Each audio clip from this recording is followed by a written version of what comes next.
Welcome back sa Buhok Gaming Channel, guys. Update tayo para kay Panic Ape or yung tinatawag natin na Ape cryptocurrency. Right now, guys, ito ma-mention ko lang sa inyo. So previously may mga content na tayo about kay Panic Ape, pero may isa akong napapansin dito sa application na to, dito sa earning platform na to or click to earn platform na to, guys.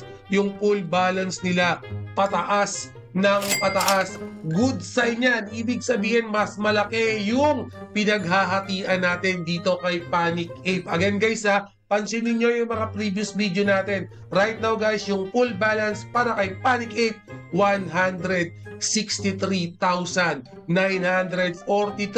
BNB Book Gaming. Ilan ba yan? Check nga natin kung ganong kalaki ang full balance ng Panic Ape. Guys, ayan kasi yung pinakamaganda in terms of play to earn, click to earn, kailangan malaki yung full reward nila. Grabe naman yung BNB.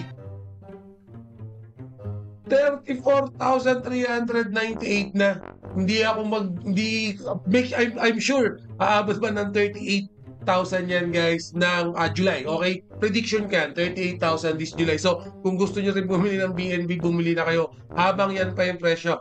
Remember, nasa halving na tayo ngayon. So, ibig sabihin lahat ng cryptocurrency, magmamahalan yung presyo. So, 163,943. 163,943. Mali, 43 in pesos. So, ibig sabihin, guys, ito yung full reward natin. So, sa pesos, 5,648,308 yung full natin para kay Panic Ape. Siguro kung bago ka pa lang, hindi ka aware kay Panic Ape, as mentioned, click in earn to. Okay, so pwede nyo rin gamitin yung mobile device nyo para ma-navigate si Panic Ape. And siguro sa mga nagtatanong, Buhok Gaming, paano ba gamitin yan? Interested ako. Gusto ko yung merong mga malalaking full reward, no? So, unang-una, kailangan nyo ng NFT or ito yung tinatawag natin ng mga ape. And then, itong mga NFT na to, ito yung magpa-farm sa atin, okay, para magkaroon tayo ng Ape na token. And be mindful, guys, everyday kailangan open nyo to toolbox natin. Okay, magagamit kasi natin yan.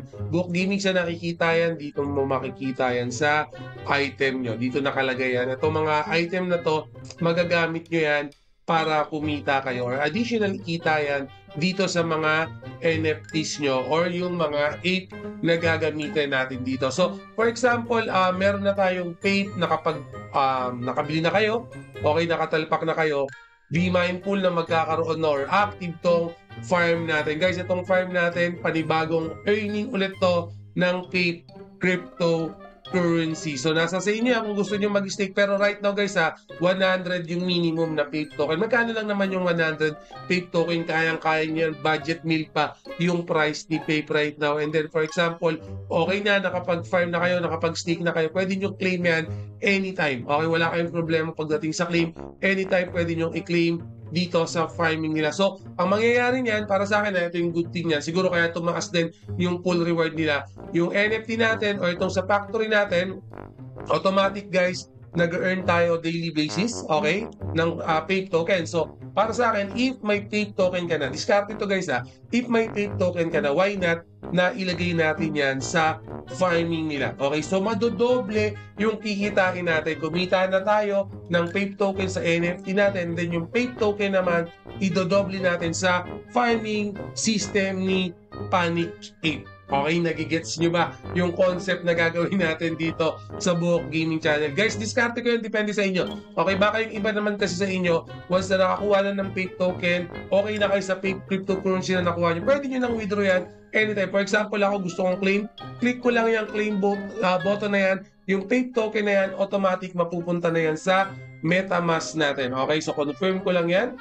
Yan, napakababa lang ng gas fee, guys, kasi under BEP20 yan or BNB Binance, no? So yan, now kinuha na natin yung Ape token natin. So again, for example, gusto ko naman convert, yan, nag-claim success na. Gusto ko naman convert tong Ape token sa USDT, pupunta lang tayo sa PancakeSwap. So right now, meron akong 79 na Ape token, no? Pero yun nga, parang mas gusto ko kasing gawing 100, okay, and then tatalpak ko para dito naman sa farming. So, konting kempot talaga. Siguro kinabukasan, okay, 100 PAPE token na ako kasi nga tatlo naman yung NFT na ginagamit natin. So, if, again, for example, kayo naman in your end, gusto nyo na, okay, depende. For example, gawin nyo itong gawin nyo itong USDT, okay, kung ilan yung PAPE nyo, pwede nyo nang withdraw kung ayaw nyo gamitin yung farm system. Pero ako, I suggest i-farm nyo kasi sayang naman kung wala naman kayong bibilin pa, okay, hindi nyo naman kailangan yung pera, parang sobrang amount nyo lang, why not i-farm nyo para madoble? Kasi ako yun yung gagawin ko for this one. By the way guys, previously sa Twitter page nga pala ni Pape, no, nagkaroon sila ng sa Telegram pala nila, nagkaroon sila ng AMA.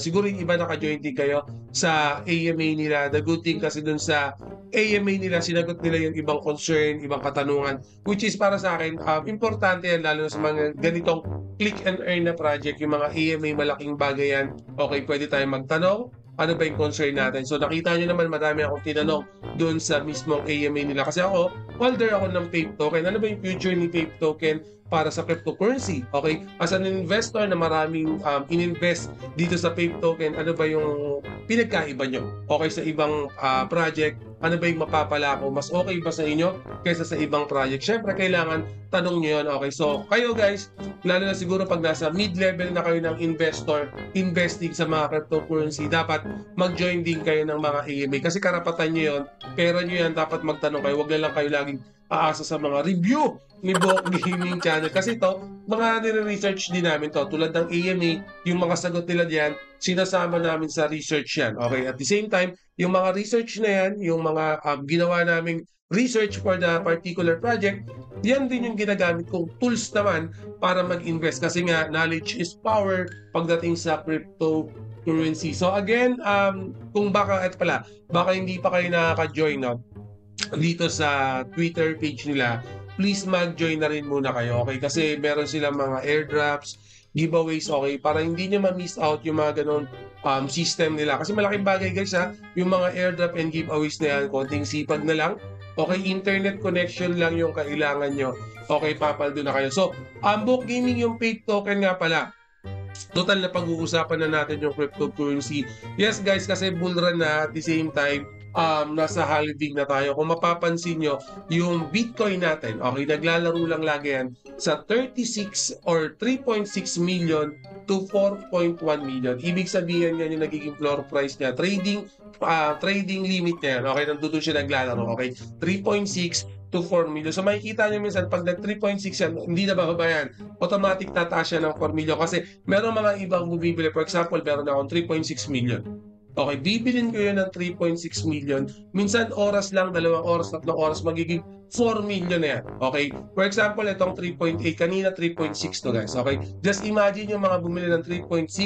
Okay, meron na kagad silang 200,000, wala pang 2 oras. Okay, ganyan yung nangyayari pag bull run. Kasi parang may threshold siya lagi. So, yung 4 million na yan, pag lumagpas siya ng 4.1 million, automatic yung 4.1 million ay naman yung panibagong magiging threshold niya. Okay, hindi natin alam kung ano naman yung magiging limit doon or yung all-time high niya. Pwedeng from 4.1 maging 4.5. Okay, doon siya maglalaro. So, every time na magiging 4.1, madaming bibili kaya abot ng 4.5. Guys, ganun yung laro ng cryptocurrency, kaya ganun yung ginagawa natin. Pero yung pinapakita ko sa inyo is concept. Hindi nyo naman technically kailangan bumili ng 3.8 okay, or 3.6, kahit mga portion lang, kung may 10,000 kayo, tumalpak kayo sa 3.6, hintayin nyo maging 4 million, sa kanyo withdraw. Okay, ganun yung tactic na gagawin nyo. So anyway, balik tayo kay Panic Ape. Ganun lang, okay?